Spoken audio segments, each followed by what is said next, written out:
नमस्कार। दैनिक जागरण की चुनावी चर्चा में एक बार फिर आपका स्वागत है। मैं अश्विनी, मेरे साथ हमारे वरिष्ठ सहयोगी कुमार रजत। बिहार विधानसभा चुनाव के प्रथम चरण का नामांकन अब संपन्न हो चुका है।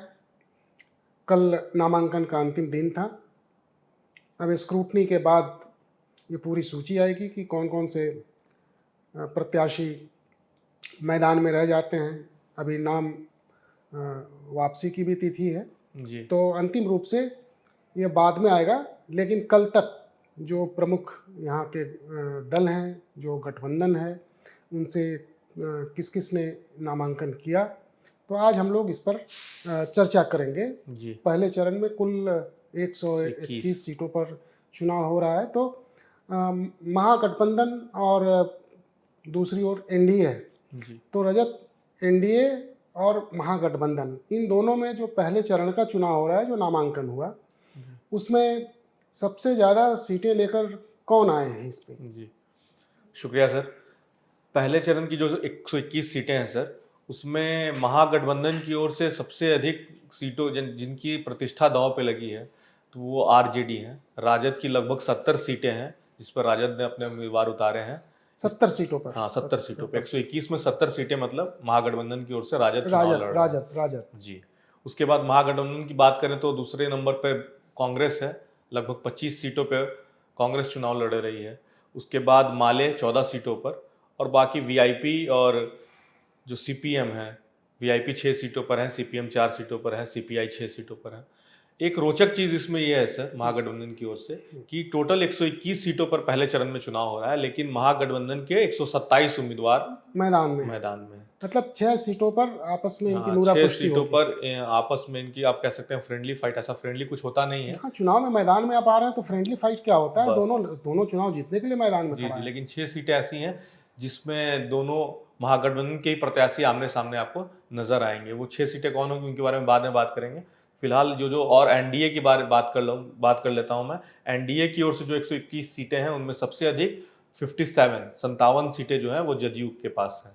तो मतलब जदयू का एक बड़ा जो, मतलब पहले चरण का जो चुनाव होगा जी, उसमें जदयू बड़े भाई की भूमिका में है। पहले चरण में जदयू बड़े भाई की भूमिका में है, और भाजपा की 48 सीटें हैं दांव पर।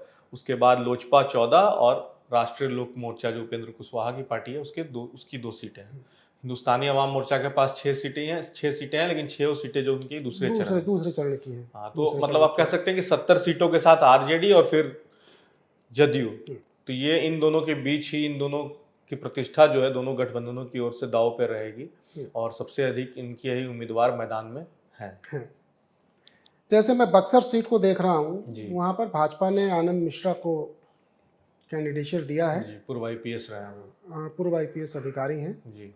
और लोकसभा चुनाव में भी चुनाव मैदान में टिकट नहीं मिला था भाजपा से, तो निर्दलीय वो चुनाव लड़े थे। जी। इस बार जो है भाजपा ने मेहरबानी की है तो उनको टिकट दिया है। जी। और कांग्रेस से वहाँ संजय कुमार तिवारी हैं, जनसुराज पार्टी है उससे तथागत हर्षवर्धन, जो ये 3 प्रमुख नाम जो आए हैं। बाकी और भी हैं उसमें। इसी प्रकार इस बार मैं देख रहा हूँ कि ब्रह्मपुर से हुलास पांडे को लोजपा रामविलास चिराग पासवान की जो पार्टी है जी, तो हुलास पांडे को वहाँ से जो है टिकट मिल गया है जी। आरजेडी से शंभूनाथ सिंह यादव, उनको मैदान में उतारा गया, और जनसुराज पार्टी ने डॉक्टर सत्यप्रकाश तिवारी को चुनाव मैदान, ये प्रयासरत थे भी यहाँ पर जी। तो ये जो टिकट का जो इस तरीके से जो वितरण हुआ है और जो कैंडिडेचर है, उसको देखकर क्या लग रहा है कि क्या क्या सीन बन सकता है? देखिए सर, 121 सीटों पे आप तो समझ रहे हैं कि किस तरह की रस्साकसी रही है, और दोनों तरफ से एनडीए और महागठबंधन, खासकर महागठबंधन की ओर से अंतिम समय तक टिकट बंटवारे को लेकर और सीट की छीना झपटी आप कह सकते हैं कि हो रही थी। और यही कारण है जो हम लोगों ने पहले कहा कि 6 सीटों पर, यहाँ तो फिर भी त्रिकोणीय है, अगर जनसुराज को हम जोड़ लें बिल्कुल तो आमने सामने की लड़ाई है, लेकिन 6 सीटें ऐसी हैं जहां सर मैं देख रहा हूं कि वहां पर आपस में ही आमने सामने, तो यहाँ पर सबसे रोचक मुकाबला हम लोगों को देखने के लिए मिल सकता है। जैसे वैशाली और लालगंज में राजद और कांग्रेस दोनों ही बहुत इंटरेस्टिंग है। बहुत वैशाली इंटरेस्टिंग। आप की बताइए इन सर 2 वैशाली के सीटों का बारे में। चुनाव जो है वो जी बहुत बहुत इंटरेस्टिंग है। कल भी हम लोग चर्चा कर रहे थे न्यूज़ रूम में। जी मुन्ना शुक्ला की बेटी बेटी शिवानी शिवानी शुक्ला, शिवानी शुक्ला को अंत में जो है वहाँ से आरजेडी ने टिकट दिया है और वहाँ से कांग्रेस भी है। सबसे पहले कांग्रेस को टिकट मिला, फिर मिला था, शिवानी शुक्ला ने रात बिल्कुल। में उनका एक वीडियो वायरल होता है। हाँ, सभा होती है, हाँ, सभा उसके बाद होती है, सभा की जो सभा वीडियो। होती है कि मैं हाँ यहाँ पर अपने पिता के लिए जी जी एक सिंपैथी तो है ही, उस क्षेत्र में मुन्ना शुक्ला का जी एक कद रहा है। जी तो पहले जो आदित्य कुमार हैं वहाँ से, कांग्रेस से जी आदित्य कुमार को वहाँ से टिकट दिया गया। तो ऐसी, इसका मतलब कि कहीं ना कहीं जो हम लोग कल बात कर रहे थे कि आरजेडी भी कहीं ना कहीं दबाव में है। बिल्कुल पहले जैसे था कि होता था कि जिसको टिकट दे दिया तो दे दे दिया। दिया। आप याद कीजिए कि जिस समय लालू प्रसाद की तूती बोलती थी, आज भी लालू प्रसाद का मतलब जब सर्वे सर्वा पूरी तरीके से थे, हाँ, पूरी तेजस्वी तरीके जब नहीं थे, जब नहीं पूरी थे, तरह नहीं से थे, लालू ही पूरी चलाते तरीके से थे। जी तो अगर लोग टिकट लेने के लिए आते थे और टिकट नहीं मिला, खदेड़ कर भगा दिया गया, तो लोग क्षेत्र में जाकर उसको भी बड़े गर्व से सुनाते थे कि भाई गए थे वहां पर लालू जी ने डांटा लालू है। जी के आवास पे, हमको तो जो है ना बड़ी गाली दे के पुकारे, अरे कौन है रे, इधर आओ, टिकट चाहिए। उसको गर्व होता था कि चल, ये आशीर्वाद समझता था। ये मतलब लालू प्रसाद की अपने कार्यकर्ताओं के ऊपर जो पकड़ कह जी, सकते हैं, ठीक है। लेकिन फिर आगे के जो चुनाव हुए 1995 के बाद जो 2000 का जो इलेक्शन हुआ, तो उसमें थोड़ा धीरे धीरे विद्रोह जो है और विरोध, नजर आने क्योंकि लगा। सबकी महत्वाकांक्षाएं जो है स्वाभाविक है। जी पॉलिटिकल वर्कर है, उतने दिनों से राजनीति कर रहा है उसमें, तो उसको भी लगता है कि चलो भाई कहीं ना कहीं, तो वो थोड़ा सा सीन 2000 वाले इलेक्शन में जो है वो एक कह सकते हैं कि एक्सट्रीम पर चला गया था, जिसका खामियाजा आरजेडी को भुगत इस नाते भी भुगतना पड़ा। जी और 1995 का जो इलेक्शन हुआ था, तो उस समय भी, उस समय की मैं ये बात बता रहा हूँ कि उस समय ये चीज़ें थी कि लोग जाके फिर वो बोलते थे, अरे वहाँ तो लालू जी ने जो है फिर डंडा मार के जो है ना सिपाही को बोला खदेड़ो सबको, बड़े गर्व से सुनाते थे। लेकिन जब चुनाव आता था, जिसको सिंबल दे दिया गया, लोग उसके साथ खड़े होते थे। इस बार यही मिसिंग है सर, इस बार ये हाँ, इस मिसिंग बार जो है आखिर ऐसी कौन सी मजबूरी हुई कि वहाँ पर आरजेडी को सिंबल देना पड़ा। मतलब ना सिर्फ आरजेडी सर, बल्कि जो गठबंधन के जो दल हैं वो भी कुछ नहीं बोलते थे। कांग्रेस भी हाँ, कांग्रेस भी कुछ चुप भी नहीं रहती बोलती थी। चुप इस बार रहती ऐसा थी। नहीं है कि आरजेडी ने वहां से उम्मीदवार खड़ा कर दिया तो आप वहां से कांग्रेस या वाम दल या कोई वहां से उम्मीदवार अपनी खड़ा कर देगा। हाँ, लेकिन इस बार ये चीजें देखने को मिल मिल है। रही है यहाँ इसका पर। मतलब है कि कहीं ना कहीं गठबंधन के बीच जो है वो एक जो धुरी जो है, जो मिसिंग है, लालू प्रसाद जिस तरह होते थे, हाँ, वो चीजें यस जो नो है, करने हाँ, वाले वो चीजें जो है वो साफ इस बार जो है जी दिख रही हैं। जो अभी जिन 121 सीटों की सूची हम लोगों के पास है, जहाँ जहाँ से लोगों ने जो है नॉमिनेशन किया है, कई नए चेहरे भी जो है मैदान में उतरे हैं। जी अब वैशाली सीट से वहाँ भी आप देख लीजिए कि संजीव सिंह कांग्रेस से मैदान में है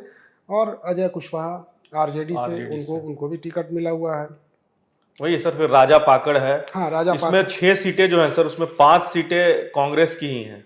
5 सीटें ऐसी हैं जिसमें कांग्रेस जो है अपने सहयोगी दलों से लड़ेगी। जैसे वैशाली और लालगंज में राजद और कांग्रेस के बीच है। राजा पाकड़ में कांग्रेस और सीपीआई के बीच है। रोसड़ा में कांग्रेस और सीपीआई के बीच है। बिहार शरीफ में भी कांग्रेस और सीपीआई के बीच है। और तारापुर की जो सीट है सर, वहां पर आरजेडी और वीआईपी, ये दोनों फ्रेंडली फाइट में नजर आ रहे हैं।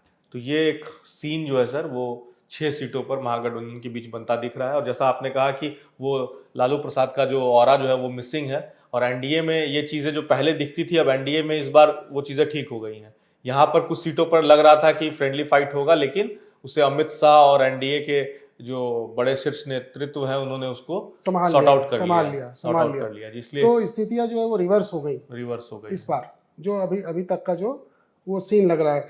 इसी प्रकार जो है तरैया जो सीट है जी, वहाँ से तरैया छपरा सारण जिले में, वहाँ से जनक सिंह को जो है बीजेपी ने अपना कैंडिडेट उतारा है।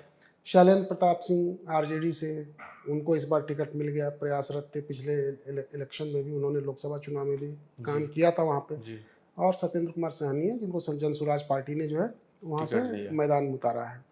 अच्छा, जदयू ने इस बार मनोरंजन सिंह धूमल सिंह को जो है जदयू ने एक माह से जो है मैदान में उतार दिया है और श्रीकांत यादव वहाँ पे राजद के उम्मीदवार बने हैं। तो इस तरीके से प्रत्याशी जो है जो जो दलीय प्रत्याशी हैं जिनकी चर्चा हम लोग कर रहे हैं, तो वो मैदान में उतर चुके हैं। अब क्या सीन बनता है, क्योंकि अभी तक तो इन लोगों ने जो है नामांकन किया है, कोई सभा हुई नहीं है। इधर प्रधानमंत्री की 23 अक्टूबर को प्रधानमंत्री की 4 दिनों में वो 12 सभाएं जो है 12 बिहार में कर रहे हैं। तो 23 तारीख से उनकी सभा भी जो है शुरू हो रही है। सासाराम में है, शायद एक दिन पहले 23 को सासाराम में उनकी सभा है वहाँ पर। तो और अमित शाह की जो है सभा ऑलरेडी जो है हो चुकी है जी। सारे मुख्यमंत्री, कल भी हम लोगों ने चर्चा की थी, उसमें और भी नाम जुड़ गए हैं। महाराष्ट्र के मुख्यमंत्री देवेंद्र फडणवीस वो भी यहाँ पहुँच चुके हैं। तो इस तरीके से जो है वो उनके नेताओं का जो जत्था है वो लगातार जो उतरता चला जा रहा है, लेकिन अभी यहाँ पर जो है वो सीटों का जो गुणा भाग और उसी में जो है वो उलझन है जी। तो इसको किस तरीके से अगर हम इसका विश्लेषण करें, इसको कि किस तरीके से पॉलिटिकली जो है इसको हम समझने का प्रयास करें।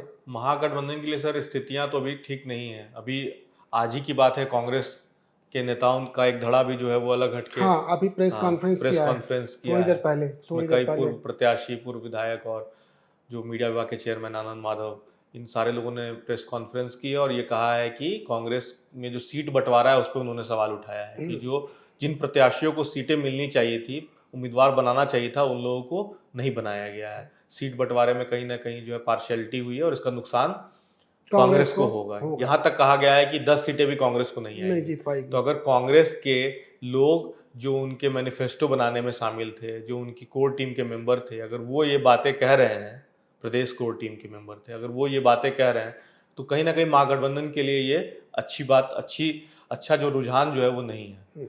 तो इस पर महागठबंधन को ध्यान देना होगा। और अभी भी कई सीटें फंसी हुई हैं, दूसरे चरण का नामांकन बचा हुआ है, 20 तक नामांकन है जो अगले 2 दिन है, उसमें अभी तक क्लियर नहीं हो पाया है कि किन सीटों पर आरजेडी, कांग्रेस और वीआईपी ये सब लड़ेंगे। तो ये देखना होगा कि अगले 2 दिन जो है वो महागठबंधन को किस तरह से किस तरफ ले जाते हैं।